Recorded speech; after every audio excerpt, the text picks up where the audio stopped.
Let's say you need a little bit of lemon juice. You usually take your lemon and you cut it in half, then you use a little bit of lemon juice, and then you've got all this lemon left over, so you put it in the fridge or something. And then when you come back, it looks like this. It's all rotten and dry and dehydrated and just rancid.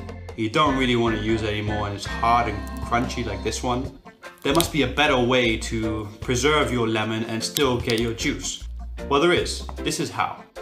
You take your lemon and you roll it, and then you want to take a sort of pin and just poke it in the bottom of the lemon, the exact bottom where the point is here. And then you squeeze and all the lemon juice you want just pours out.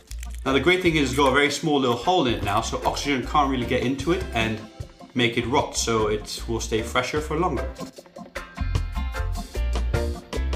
Sometimes you want to spread some butter, but when you take it out the fridge, the butter is super hard and really hard to spread. This is super annoying. So what do? You usually just pop it in the microwave, but the issue with this is it always seems to over melt the butter and make it into a big soupy mess just like this. That can be very annoying. So there must be a better way. Well, there is. You take a cheese grater and then you just grate your butter stick. Yes, that's right, grate your butter stick.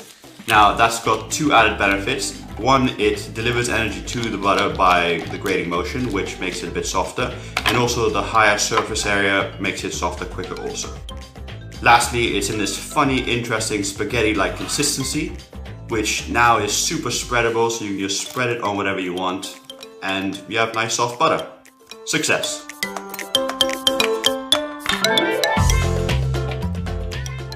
You just take a knife and a potato and you put them together and just twirl the potato around while you cut into the skin just softly in a circular motion. Then you take it and you cook it like you normally would. Now, by cooking the skin with the potato, you actually infuse the potato with more flavor, because most of the flavor of the potato is actually in the skin, so you get more potatoey mash. And once you've cooked it, you can just pull the skin off just like this.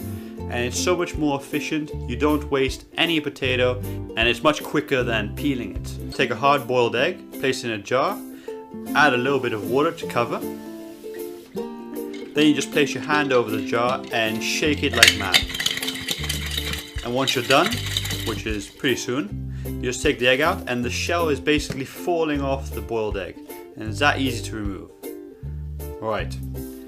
Trick number 5, staying on the same shaking idea. This is a garlic bowl, and I'm just going to place it in a jar, and again, shake like mad. Okay, once you've done that for a little bit, then you just pop it out, and you just remove some of the husks, because they'll get in the way later. Okay, once you remove the husk, just put all these garlic cloves back inside. Alright, put the lid back on, and again, shake like crazy. Keep shaking. Just carry on shaking, and now you just pop it out, and all the skins have separated from the cloves. You can just pick them away and put them to one side, and then you've got these beautiful little garlic cloves. And if any of the skins are still on, you can put them in the jar and shake again, or just easily pull it off very easily like that. Okay. I hate it when you have old bread and it's super hard and you can't use it anymore. That's why I always keep my bread inside a plastic bag so it stays soft, just like this one here. And then you can still resuscitate it. So here I've got soft bread, but it's very, very old.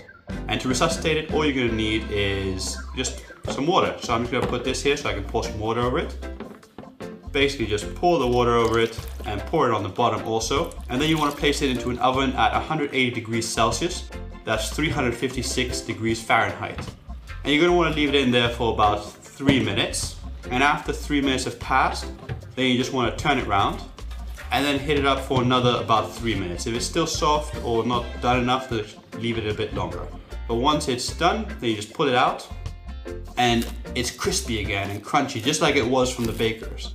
And the inside is nice and soft and tender and steamy and just delicious fresh bread. And this is like an old bread. This is like a week old, really. But it's super usable again and just great to use. So give this a try at home and let me know what you think.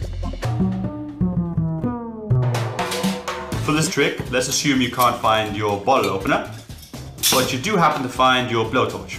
Well, just take it and turn it on, then aim it at the little air gap in between the cork and the wine, And what will happen is it will heat up the air and make it expand, pushing the cork out the top in a nice little explosive bang.